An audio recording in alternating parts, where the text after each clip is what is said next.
One, two, three, let's go!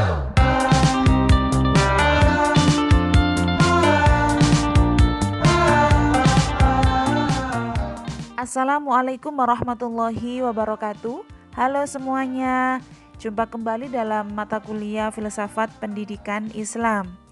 Baiklah, Pembahasan kali ini adalah membahas tentang konsep ontologi, epistemologi, dan aksiologi dalam pendidikan Islam itu seperti apa. Ya, partner belajar kita kali ini seperti pada materi sebelumnya, yakni Mr. Alvan, ya, dan bersama saya sebagai dosen pengampu mata kuliah ini. Dan untuk yang pertama nanti kita akan bahas ontologi. Nanti akan langsung ditanggapi oleh Mas Alvan ya, seperti apa. Oke, dari sini bisa dilihat di slide ya, bahwasanya memang ontologi ini berasal dari bahasa Yunani ya, yang yakni ontos yang berarti yang berada, kemudian juga logi atau logos ya, yang berarti ilmu pengetahuan.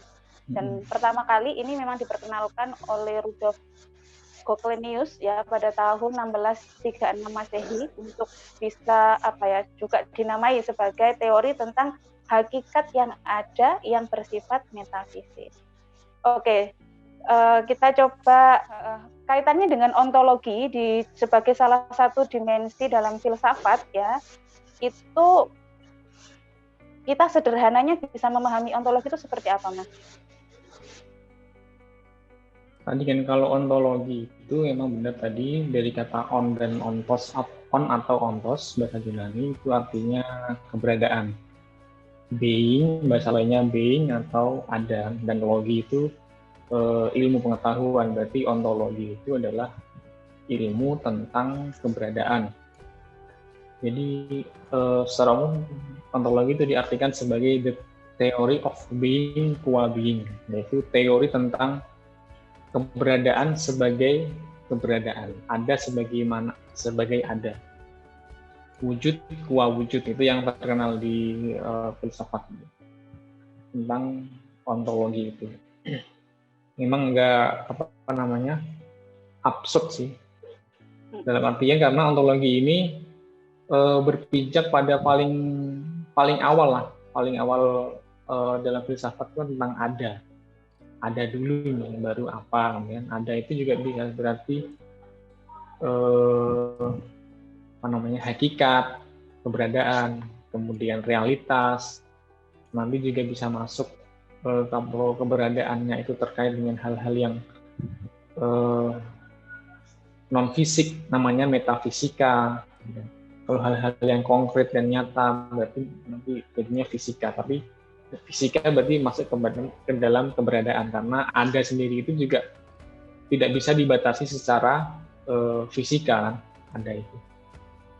Jadi memahami tentang ada keberadaan kalau di dalam filsafat itu dibahasakan dengan dikaji melalui dimensi ontologi itu ya Mas ya? Ya, ontologi itu keberadaan. Maka memang di beberapa referensi juga disebutkan ontologi ini cukup memiliki variasi pengertian ya, untuk bisa dilihat bahwasanya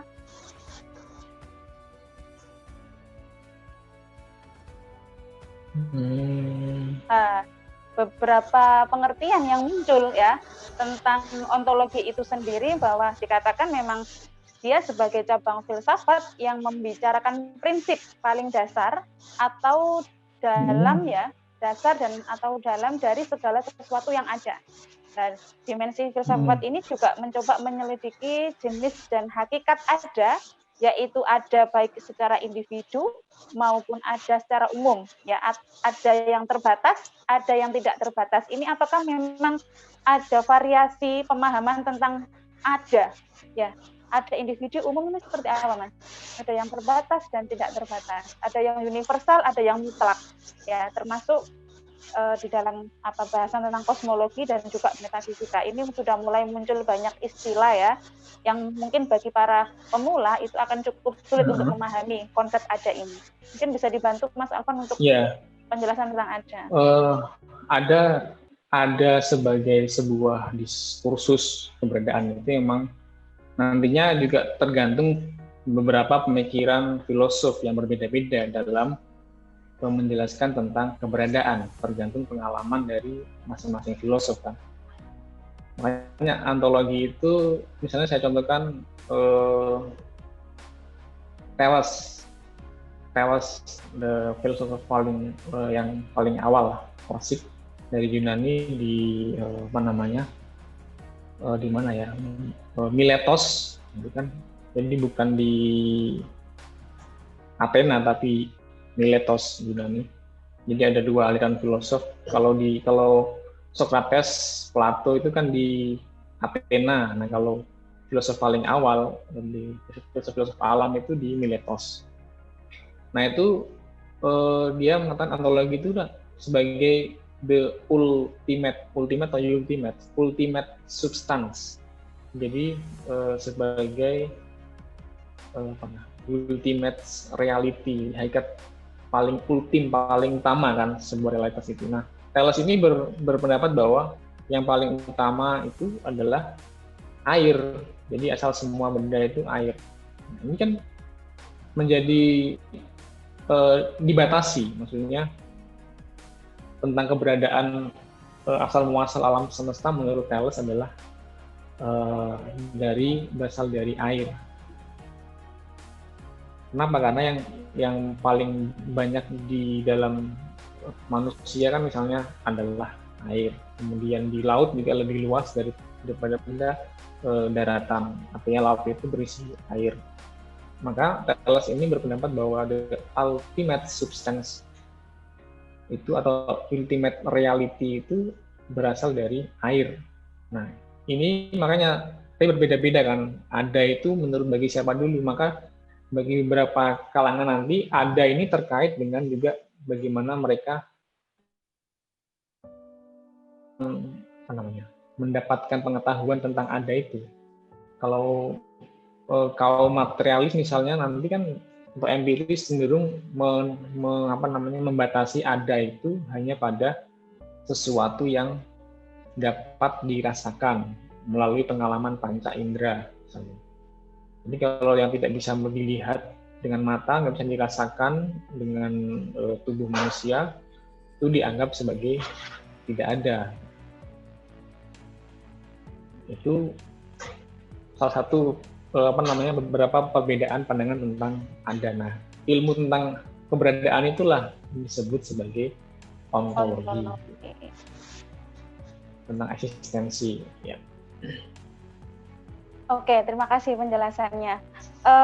Jadi kalau misalkan kita agar mudah ya memahami tentang ontologi itu, setidaknya keyword atau kata kunci yang bisa kita gunakan untuk mengingatnya mungkin adalah ini ya Mas ya.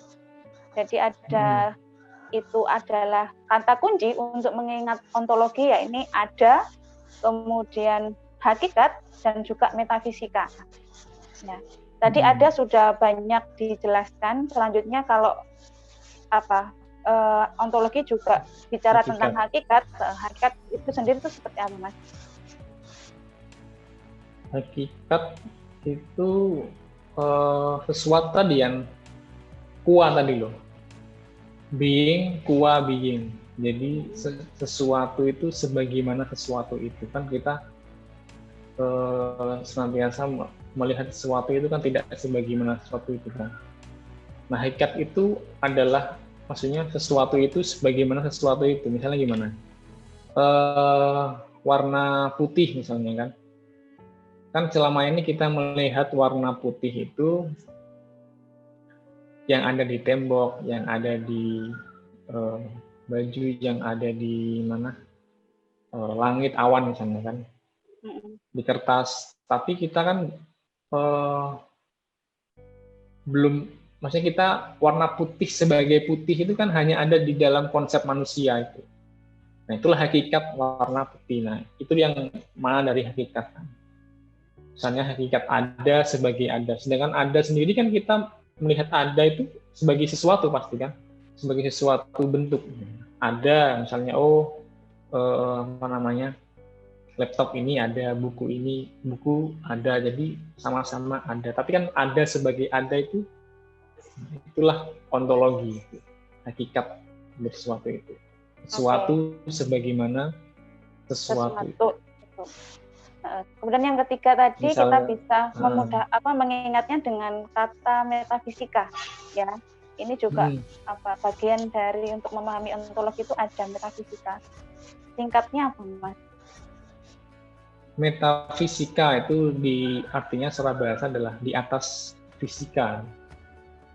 Jadi ada fisika itu kan sudah jelas kalau fisik itu sesuatu yang dapat diakses atau diketahui oleh panca indera. Tapi kalau metafisika itu lebih pada konsep. Nah, tadi kalau kita bahas tentang putih sebagai putih, ada itu kan tidak fisika, itu kan metafisika, sesuatu yang di dalam konsep kita kan, konseptual itu fisika. Atau bisa diartikan sebagai misalnya tentang jiwa manusia, idea, tentang idea Plato, kan ini konsep tentang alam idea Plato itu juga bagian dari pembahasan metafisika. Jadi bukan berarti metafisika dianggap sebagai hantu misalnya. Nah, itu juga bagian dari metafisika. Tapi secara umum hal-hal yang konseptual, hal-hal yang ide-ide yang dalam akal manusia tentang sesuatu, tentang jiwa, kemudian tentang keberadaan, nah itu adalah bagian dari pembelajaran metafisika. Sekarang kalau kita tarik pada hubungannya digunakan di dalam memahami pendidikan, ya, karena pendidikan juga merupakan dimensi yang cukup kompleks ya di dalam kehidupan manusia, dan tentu di dalam banyak penjelasan memang juga perlu ontologi ini menjadi salah satu landasan agar pendidikan ini juga bisa didekati secara ontologi. Jadi hubungannya seperti apa, Mas? Kalau kita kontekstualisasikan terhadap pendidikan ontologi. Berarti kalau saya memahaminya, saya bukan orang pendidikan pastinya. Berarti hakikat bagian dari definisi filsafat adalah sebuah disiplin ilmu yang mempelajari tentang hakikat terdalam segala sesuatu. Kan? Berarti kalau filsafat pendidikan berarti mempelajari tentang hakikat terdalam dari pendidikan itu sendiri. Nah, ontologi pendidikan berarti berbicara tentang pendidikan sebagai jangan pendidikan sekarang ini yang kita dapatkan atau yang kita berikan itu adalah pendidikan yang belum sepenuhnya sebagai pendidikan. Jangan-jangan karena dengan ontologi pendidikan ini kita dapat melacak sebenarnya apa sih hakikat dari pendidikan itu sendiri. Maksudnya apa kata lain dari pendidikan misalnya kan?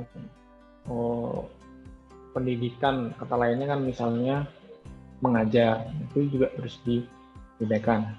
Transfer ilmu pengetahuan misalnya.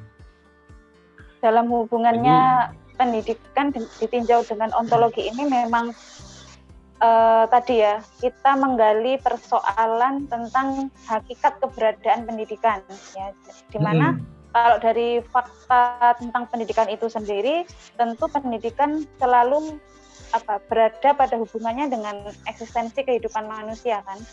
Jadi nanti bagaimana melalui pendidikan ini manusia bisa diajarkan untuk bisa menjalankan tugasnya, perannya, ya kan, di dalam kehidupan itu seperti apa, dan juga manusia sendiri juga memiliki fitrah dan juga bawaan yang ada dalam dirinya. Nah, maka nanti bagaimana ontologi ini dipahami di dalam pendidikan, ya nanti akan ditarik pada asal mula ya, kenapa pendidikan itu ada, sebenarnya apa sih pendidikan ini pada hubungannya untuk manusia, eksistensinya seperti apa, kemudian tujuan kehidupan manusia, apakah seperti itu juga, Mas?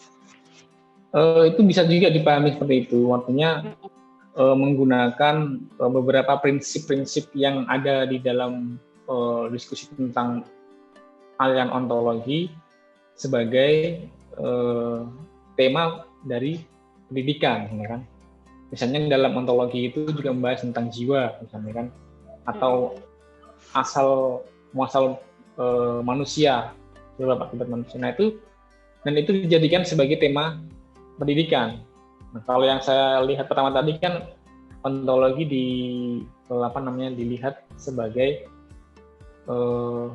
pendekatan atau sebagai ilmu untuk membedah hakikat pendidikan. Tapi juga ontologi sebagai sebuah disiplin ilmu juga tentang keberadaan, yang dimana di situ membahas tentang jiwa manusia, tentang hakikat manusia, dan itu dijadikan sebagai pendidikan. Itu sangat sangat bisa sekali gitu. Misalnya tentang apa tadi, tentang fitrah manusia nanti kan, bahwa jadi kita akan melalui ontologi itu akan kita dilatih untuk menggali ya, dan mengelupas secara terus-menerus ya, lapisan-lapisan dari pendidikan itu sendiri sampai pada hal yang terdalam tadi. Ya. Berarti itu melihat menggunakan ontologi sebagai metode, sebagai ilmu. Tapi kalau memasukkan tema-tema ontologi dalam pendidikan, nah itu melihat ontologi sebagai dua hubungan kan, hubungan ontologi dan pendidikan. Nah itu juga banyak tentang jiwa, teori tentang jiwa, tentang teori tentang perlukah manusia ini terhadap pendidikan misalnya kan. Tapi kalau kita masuk ke dalam contoh-contoh itu, bisa satu kajian tersendiri kan. Misalnya asal mula kehidupan. Kalau saya baca di beberapa referensi misalnya di sini, ontologi pendidikan juga hubungannya tentang eksistensi kehidupan manusia misalnya. Nah itu pendidikan membahas tentang tema-tema dari ontologi. Jadi bisa dibuat dua hal ya. Ontologi sebagai sebuah pendekatan tadi. Ontologi mengajarkan kita untuk berpikir ya, secara mendalam. Berpikir ontologis ya. Secara ontologis ya, menggali hakikat dari sesuatu. Kalau sesuatu itu adalah pendidikan, maka pendidikan coba kita dalami secara lebih mendalam apa hakikatnya, hakikat dari pendidikan, kemudian asal muasalnya, kemudian tujuan dan maknanya dan sebagainya. Tetapi ontologi juga memiliki bagian-bagian yang bisa tema ya untuk dibahas di dalam pendidikan. Di antaranya tadi disebutkan ada jiwa ya, ada bahasan tentang apalagi tadi Mas? Jiwa, tentang eksistensi, tentang tujuan kehidupan substansi segala sesuatu gitu ya. Tentang keberadaan, misalnya teori alam idea Plato misalnya kan, itu juga bagian dari sebenarnya gimana cara menurut pendidikan gimana tentang keberadaan kan. Plato itu mengatakan bahwa yang nyata itu adalah alam idea kan, menurut Plato itu juga. Apakah pendidikan kita mengajarkan hal itu misalnya? Itu berarti kan mengkaitkan pendidikan dengan tema-tema dari ontologis, tema-tema filsafat ontologi. Oke. Sampai di sini bisa disimpulkan melalui dimensi ontologis ini mengarahkan pendidikan Islam bisa berhubungan langsung secara lebih mendalam dengan objek yang dikaji. Karena juga bisa dipahami ontologi ini sebagai kajian filosofis mengenai hakikat dan esensi pendidikan Islam, sehingga pendidikan Islam akan dapat lebih baik difahami dan juga diposisikan secara proporsional serta bisa mengidentifikasi problem-problem yang ada. Karena pendidikan Islam ini memiliki kenyataan dengan segala organisasi yang melingkupinya, seperti hakikat dari tujuan pendidikan Islam, hakikat ilmu, hakikat kurikulum, pendidik, hakikat metode, dan juga yang lainnya.